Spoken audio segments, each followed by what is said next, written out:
Welcome back to Onevestor. ഈ ആഴ്ചത്തെ coat of the week എന്ന് പറയുന്നത് ഇതാണ്: an investor without investment objectives is like A traveller without A destination. എൻ്റെ stock market ജേർണിയിൽ ഞാൻ commit ചെയ്ത ഏറ്റവും വലിയ മിസ്റ്റേക്ക് എന്ന് പറയുന്നത് എനിക്കൊരു ഇൻവെസ്റ്റ്മെൻറ്റ് ഗോളോ അതുപോലെ തന്നെ ഒരു ടൈം ഫ്രെയിമോ അല്ലെങ്കിൽ ഒരു പർച്ചേസിനും ഒരു ടാർഗറ്റോ അങ്ങനെ ഞാൻ സെറ്റ് ചെയ്തിട്ടില്ലായിരുന്നു. ഓഫ്കോഴ്സ് എനിക്ക് എൻ്റേതായിട്ടുള്ള റീസൺസും ഉണ്ടായിരുന്നു. അതായത് ഞാൻ സാലറിയുടെ അല്ല, അതുപോലെ തന്നെ എൻ്റെ ഇൻവെസ്റ്റ്മെൻറ്റ്സും വിഡ്രോൾസും ഒക്കെ റാൻഡം ആയിരുന്നു. പക്ഷേ സ്റ്റോക്ക് മാർക്കറ്റ് ഒഴിച്ച് ബാക്കി ഓൾമോസ്റ്റ് എല്ലാ കാര്യങ്ങൾക്കും എനിക്കൊരു ടാർഗറ്റോ ഒരു ഗോളോ എന്തെങ്കിലും കാണുമായിരുന്നു. പക്ഷേ സ്റ്റോക്സിനെ ഞാനൊരു ഹോബിയായിട്ടോ ഒരു പാഷനായിട്ടോ അല്ലെങ്കിൽ ഒരു സ്ട്രെസ് റിലീഫോ ഇങ്ങനെ എന്തെങ്കിലുമായിട്ടായിരുന്നു ഞാൻ കണ്ടിട്ടുള്ളത്.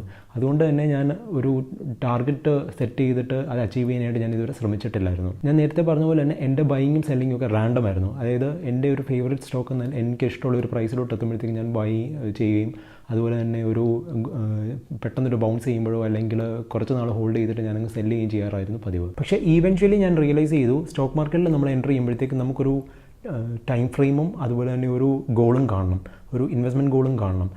അത് മാർക്കറ്റിൻ്റെ വോളറ്റിലിറ്റിയോ അല്ലെങ്കിൽ ഷോർട്ട് ടേം നെഗറ്റീവ് ന്യൂസിനോ ബേസ് ചെയ്തിട്ട് അത് ചേഞ്ച് ചെയ്യാനും പാടില്ല. സോ എനിക്ക് നിങ്ങളോടും പറയാനുള്ളത്, നിങ്ങൾ സ്റ്റോക്ക് മാർക്കറ്റിൽ എൻ്റർ ചെയ്യുമ്പോഴത്തേക്ക് നിങ്ങൾക്കൊരു ഇൻവെസ്റ്റ്മെൻറ്റ് ഗോളും കാണണം, അതുപോലെ തന്നെ ഒരു ടൈം ഫ്രെയിമും കാണണം.